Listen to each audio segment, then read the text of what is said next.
Imaginez une organisation qui gère le destin sportif de plus d'1 milliard de personnes et qui aujourd'hui, en ce moment même, ne sait même pas où ni quand auront lieu ses propres compétitions. Imaginez une institution où les réunions de direction se transforment en champs de bataille, où les ordres du jour ne sont jamais bouclés, où le secrétaire général reste en poste en violation flagrante de ses propres statuts, et où une légende vivante du football mondial se lève publiquement pour dire « ça suffit ». Ce n'est pas un scénario de fiction, c'est la réalité actuelle de la Confédération africaine de football.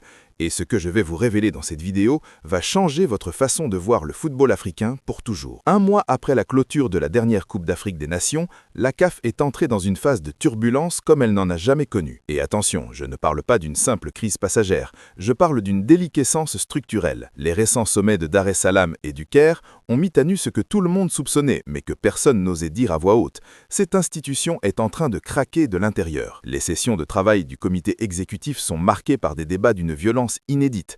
Les figures majeures pratiquent un absentéisme stratégique. Fouzi Lekadja, l'un des hommes les plus puissants du football africain, refuse même de se déplacer physiquement, préférant la visioconférence, ce qui est un signal diplomatique extrêmement fort. En langage institutionnel, ça veut dire « je ne cautionne plus cette direction ». Et pendant ce temps, les fédérations nationales, les vraies bases du football africain, sont reléguées au rang de spectateurs dans leur propre maison. Et au centre de tout ça, il y a un homme. Patrice Motsepe, le milliardaire sud-africain qui préside la CAF. Sauf que le mot « préside » est généreux. Motsepe incarne ce que j'appelle une présidence de vitrine. Son élection, ou plutôt, soyons honnêtes, sa mise en place par la FIFA, a marqué un tournant. Ce n'était pas une élection démocratique, c'était un couronnement orchestré depuis Zurich par Gianni Infantino. Et depuis, Motsepe joue parfaitement son rôle de bon élève. Sa stratégie est simple et redoutablement efficace à court terme. Qualifier chaque tour de meilleur de l'histoire. Chaque CAN est la meilleure CAN de l'histoire. Chaque compétition est un succès historique. C'est un narratif cyclique, un outil de propagande directement calqué sur les méthodes de la FIFA, conçu pour étouffer toute critique sur l'arbitrage, la logistique, les infrastructures. Et quand on lui demande comment ça se passe au sein du comité exécutif, la réponse est toujours la même, harmonie et unité absolue. Alors que la réalité, c'est un climat délétère, des mutineries silencieuses et des ordres du jour qui ne sont jamais terminés. Il y a un proverbe africain qui dit « les chèvres ne disent pas que le bouc sent mauvais ». C'est exactement ce qui se passe à la CAF. L'hypocrisie est devenue le protocole diplomatique officiel. Motsepe applique ce que j'appelle la stratégie du bonbon. Il flatte alternativement chaque nation, il distribue des compliments, il achète une paix sociale éphémère. Mais ce mode de gestion, totalement déconnecté des réalités économiques et sportives du continent, ne fait que préparer le terrain à une chose, la vassalisation totale du football africain par les instances internationales. Et cette vassalisation, elle a un visage concret. Il s'appelle Veron Mosengo, le secrétaire général de la CAF. Mosengo, c'est le cas d'école de l'ingérence administrative.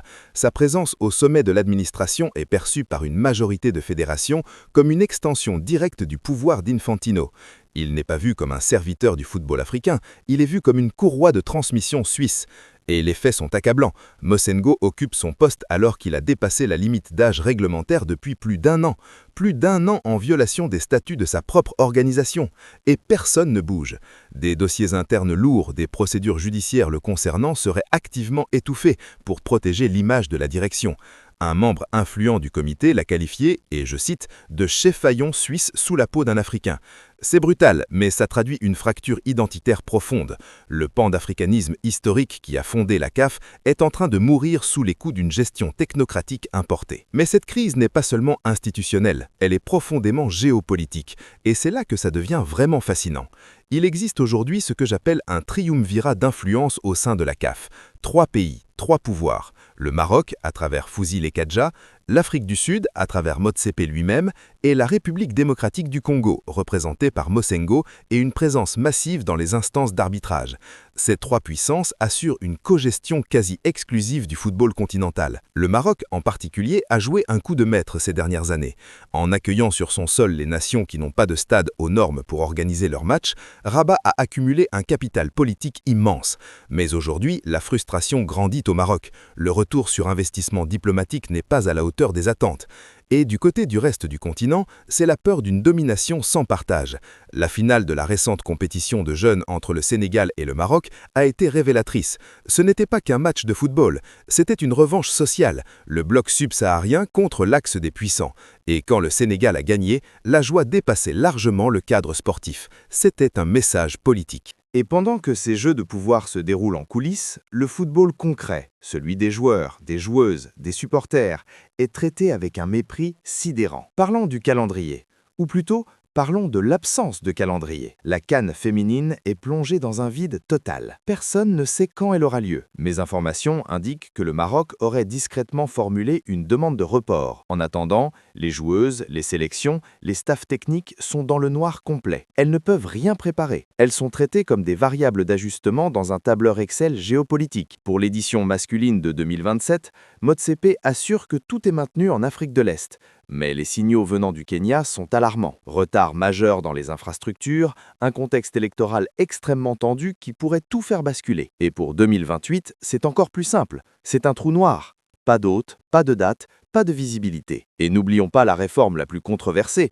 le passage de la CAN à un format tous les 4 ans. Cette décision, qui bouleverse la tradition du football africain, est perçue par beaucoup comme une commande directe de la FIFA. L'objectif réel serait de libérer de l'espace dans le calendrier international pour le nouveau mondial des clubs, le projet pharaonique d'Infantino. Le football africain sacrifié sur l'autel des intérêts commerciaux de Zurich sans aucune consultation démocratique des fédérations. C'est ce qui est en train de se passer. Et puis il y a Samuel Eto'o, la légende, le lion indomptable, l'homme qui a tout gagné sur un terrain de football et qui refuse de se taire en dehors. L'affrontement entre Eto'o, président de la fédération camerounaise, et Patrice Motsepe marque un point de non-retour. En lançant publiquement son iconique « Je suis Samuel Eto'o fils » et en exigeant un dialogue de président à président, Eto'o a fait quelque chose que personne n'avait osé faire avant lui. Il a récusé publiquement la méthode Motsepe. Il a refusé les émissaires, refusé la gestion par procuration, refusé d'être traité comme un subalterne. Et ce geste, ne vous y trompez pas,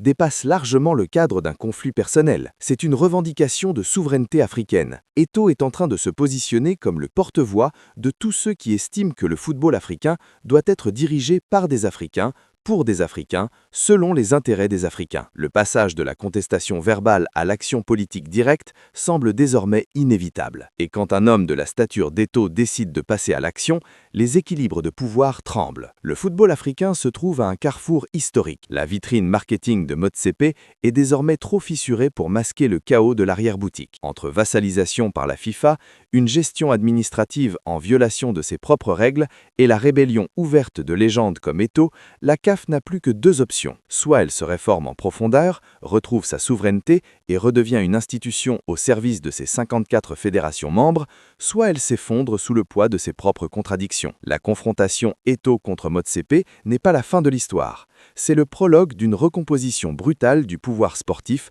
sur tout le continent africain. Et croyez-moi, les prochains mois vont être absolument décisifs. Dites-moi en commentaire ce que vous en pensez. Est-ce que la CAF peut encore être sauvée ou est-ce qu'il est déjà trop tard? Et si cette vidéo vous a ouvert les yeux, partagez-la. Le football africain mérite que la vérité soit entendue.